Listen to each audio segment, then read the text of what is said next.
See, I think people say say this to us because they assume that a two-wheeler is a two-wheeler.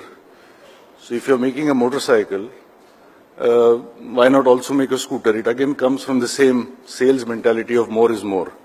And I tell them this is like saying to Sachin Tendulkar that he should play baseball because that is about a bat and ball also. So what's the difference between baseball and cricket? You know? It doesn't work like that because when you are wanting to be a global company, I mean, look at someone like Gillette, for example, something that all of us are familiar with because it's the best that a man can get. At least at our age, it's the best that a man can get. So, I mean, what I'm trying to say is Gillette apparently today has 60% global market share in what it does. It is synonymous with that. When you think of a burger, you don't go to Pizza Hut. When you think of pizzas, you don't go to McDonald's. So business is more about perception than reality. When a customer walks into my dealership, for me, the most important person in the company is neither the watchman nor the chairman. It's the salesman at the dealership. He has to answer to the customer, why mine? He has to be able to stand up and say, please buy mine because the whole world is buying mine. Because the fact of the matter is we all buy what other people buy.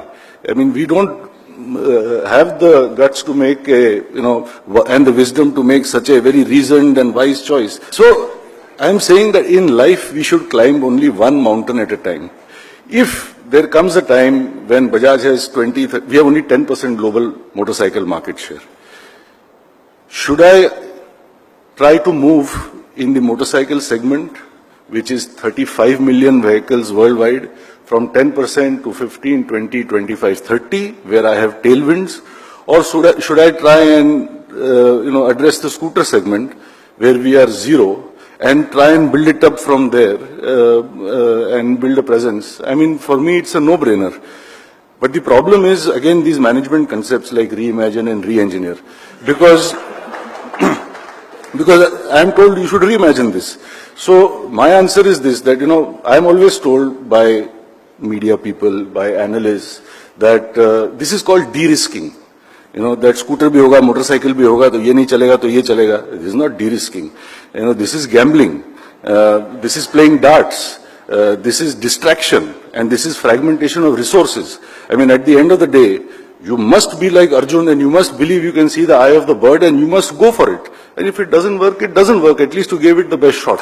So that's what I want to say one thing very seriously to all of you, that if your innovation in this country depends on government approval or the judiciary process, it will not be a case of made in India, it will be a case of mad in India.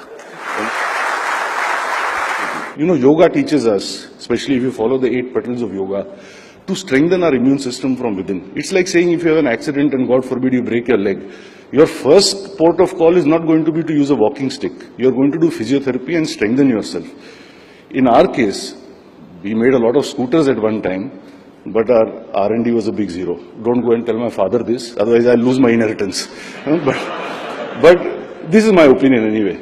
And the answer to not having an R&D doesn't mean you go and sell something cheap. The answer to not having an R&D is not to go and engage a consultant.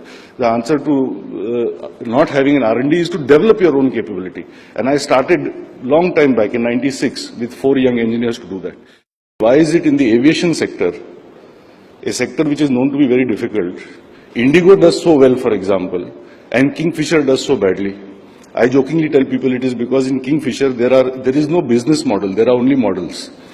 But having said, the point I'm trying to make is we have to look inside before we look outside.